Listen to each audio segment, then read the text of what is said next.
दोस्तों नमस्कार। एक बार फिर आप लोगों का स्वागत है मेरे इस चैनल में, जिसका नाम है एडवोकेट कृष्ण कुमार त्रिपाठी।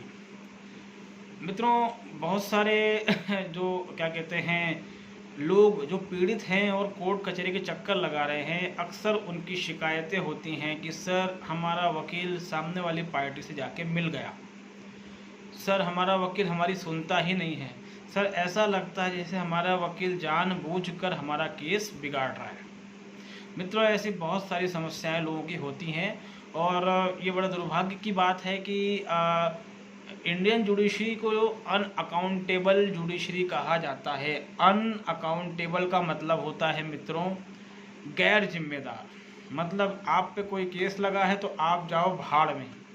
ये भारतीय न्यायपालिका का एक सिस्टम है। कहने का मतलब है कि आप पे केस लगाया तो भाड़ में जाइए, कोई वकील कीजिए और हमारे पास आइए, अपना पक्ष रखिए। वकील अगर दमदार रहा दोस्तों, ईमानदार रहा, तो डेफिनेटली वो आपको बचा ले जाएगा, आप केस जीत भी जाएंगे। लेकिन वकील अगर बेईमान रहा, उसको कोई नॉलेज नहीं है, चालाक है, लालची है, तो वो केस बिगाड़ देगा। लेकिन अंत में भुगतना आपको है, वकील को सज़ा नहीं होती। और ना कोर्ट इस चीज़ को एक्सेप्ट करती है कि वकील ने केस बिगाड़ा। अगर कोर्ट इस चीज़ को एक्सेप्ट करे तो कई बेगुनाह जेल जाने से या बर्बाद होने से बच जाएंगे, मगर कोर्ट कभी ऐसा नहीं करती। तो कुल मिलाकर वही प्रश्न, हमारा वकील बेईमान निकल गया, धोखा दे गया, सामने वाली पार्टी से मिल गया, केस ढंग से नहीं चला रहा है, हमको धोखा दे रहा है, हमारे हिसाब से काम नहीं कर रहा है, हमें ऐसा लगता है कि वो केस बिगाड़ रहा है। ऐसे बहुत सारे सवाल मन में चलते रहते हैं। दोस्तों, अगर इन चीज़ों का पुख्ता सबूत आपके पास हो, पुख्ता ना भी हो, एक ठीक ठाक सबूत आपके पास हो, तो सीधी सी बात है वकील को सबक सिखाया जा सकता है। मित्रों, सबसे पहले तो अगर ऐसा कुछ भी होता है तो ध्यान रखें, कानून में सबूत तो चलता है, ये बात तो आपको मानना पड़ेगी। सबूत के बिना कुछ नहीं होता। सबूत, मैंने क्या कहा, पार्शियल सबूत भी हो, जिससे कि प्रतीत हो रहा हो कि इसके कारण ऐसा हुआ, वो सबूत भी मान्य होगा। करें क्या, सबसे बड़ा सवाल ये है, आपको क्या करना है, आपको जिस जगह का वकील है वहाँ की जो बार होती है, जो कोर्ट के अंदर ही होती है, वहाँ पर एक लिखित शिकायत देनी है।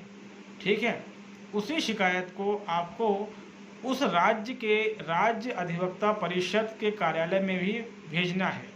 आप चाहे हैंड टू हैंड दे के आएँ या फिर बाय पोस्ट भेजें। हर राज्य में एक राज्य अधिवक्ता परिषद होता है, जिसको इंग्लिश में कहते हैं स्टेट बार काउंसिल। हर राज्य में होता है और अधिकतर वो राजधानी में होता है। कई जगह अलग अलग जगह पर भी है, जहाँ प्रिंसिपल बेंच होती है वहीं पर होता है वो। हाई कोर्ट की मुख्य बेंच जहाँ पर होती है वहीं पर उस राज्य का राज्य अधिवक्ता परिषद होता है। वो शिकायत वहाँ पर भी भेजें। उसके बाद वो बार काउंसिल ऑफ इंडिया में भी वो शिकायत भेजें। अब आप में तो कुछ लोग कहें कि हमने शिकायत भेजी, कुछ हुआ नहीं। तो देखिए, इन 3 जगहों पर शिकायत भेजने पर कार्रवाई होने की संभावना 50% है। ठीक है, मतलब ये भी हो सकता है कार्रवाई हो, ये भी हो सकता है कि ना हो, किंतु आपको आगे भी बढ़ना है। आप एक वही नोटिस कानून मंत्रालय भी भेजें, साथ में राज्य मानवाधिकार आयोग और राष्ट्रीय मानवाधिकार आयोग वहाँ पर भी भेजें। और अगर आप SC/ST से आते हैं तो अनुसूचित जाति जनजाति कल्याण मंत्रालय भारत सरकार के पास भी भेजें। ठीक है, और अगर आप महिला हैं तो महिला बाल विकास मंत्रालय जो है या महिला आयोग जो है, यहाँ पर भी भेजें, किंतु मानवाधिकार आयोग जरूर भेजें। उसके बाद सुप्रीम कोर्ट के मुख्य न्यायाधीश, राज्य के मुख्य न्यायाधीश के पास भी भेजें। मतलब कुल मिलाकर जो आपका ये सब कुछ है, इस शिकायत को आपको 8 से 10 जगह भेजनी पड़ेगी। और आपने अगर नालसा का नाम सुना हो तो वहाँ पर भी भेजें। नालसा का ऑफिस सुप्रीम कोर्ट के अंदर ही है, जिसका फुल फॉर्म है नेशनल लीगल सर्विस अथॉरिटी। ये सुप्रीम कोर्ट की एक बॉडी होती है, ठीक है, जो पूरे भारत में आम नागरिक के लिए कानून और विधिक सहायता देने का मुफ्त कार्य करती है। तो यहाँ पर भी भेजें। इसके अध्यक्ष सुप्रीम कोर्ट के जज ही होते हैं।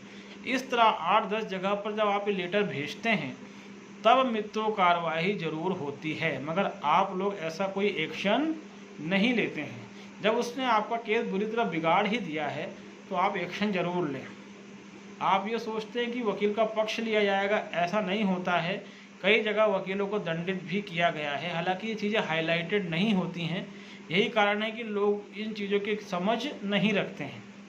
तो इन जगहों पर ये लेटर आपको लिख कर भेजने हैं कि मेरे वकील ने मेरे साथ ऐसा ऐसा किया, इतना पैसा लिया, सामने वाली पार्टी से मिल गया, या उसने केस बिगाड़ दिया। अगर उसने केस बिगाड़ा होगा तो ये चीज़ ऑन रिकॉर्ड रहती है, जो बहुत बड़ा सबूत होता है, जिससे जज भी समझ जाता है कि वकील को ये करना था मगर उसने जानबूझ के ये किया।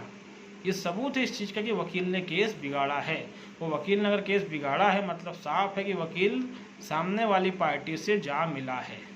हाँ, छोटे मोटे एरर को केस बिगाड़ना नहीं कहते, लेकिन बड़ा एरर अगर दिख रहा है, क्योंकि वकील ऐसा करते हैं मित्रों, खासकर फैमिली मैटर्स में तो वकील यही काम करते हैं। हालांकि हर वकील बुरा नहीं होता, अच्छे वकील भी हैं देश में, मगर क्या है कि जो पीड़ित है उसका पक्ष तो रखना ही पड़ेगा।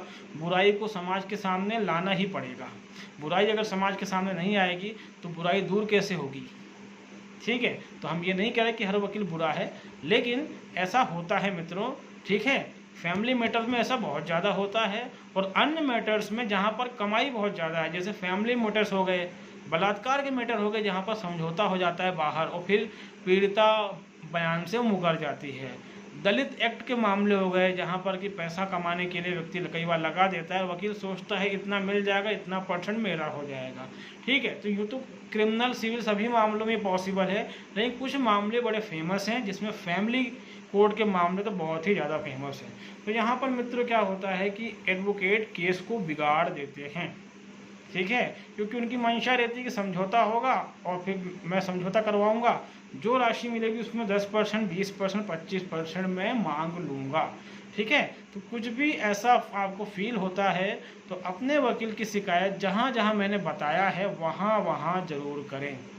ठीक है, ये सभी चीज़ें इंटरनेट पर, इन सभी चीज़ों की जानकारी चाहे राज्य मानवाधिकार आयोग हो, राष्ट्रीय मानवाधिकार आयोग हो, नालसा हो, BCI हो, bar council of India, state bar council हो, फिर जिला बार काउंसिल हो, जो कुछ भी है मित्रों, ठीक है, ये इन सब के एड्रेस वगैरह इंटरनेट पे अवेलेबल है। आप किसी भी राज्य से हो इजीली आपको मिल जाते हैं। कानून मंत्रालय हो, ठीक है, कुछ भी हो, सुप्रीम कोर्ट का एड्रेस हो, यहाँ पर शिकायत ज़रूर करें। इससे क्या होगा, जो गलत वकील होंगे उन पर लगाम लगेगी और वकीलों के अंदर एक भय आएगा कि अगर हम गलत काम करेंगे तो कहीं ना कहीं हमारी वकालत पे इसका असर पड़ेगा। ठीक है, तो मित्रों मुझे उम्मीद है कि मेरा ये वीडियो आपको अच्छा लगा होगा, पसंद आया होगा। तो इसी तरह मेरे चैनल को शेयर कीजिए, लाइक कीजिए, अगर आप नए हैं तो लाइक कीजिए और सब्सक्राइब भी ज़रूर कीजिए। कुछ क्वेश्चंस वगैरह अगर होंगे आपके तो हम कमेंट में उसको डिस्कस कर लेंगे। तब तक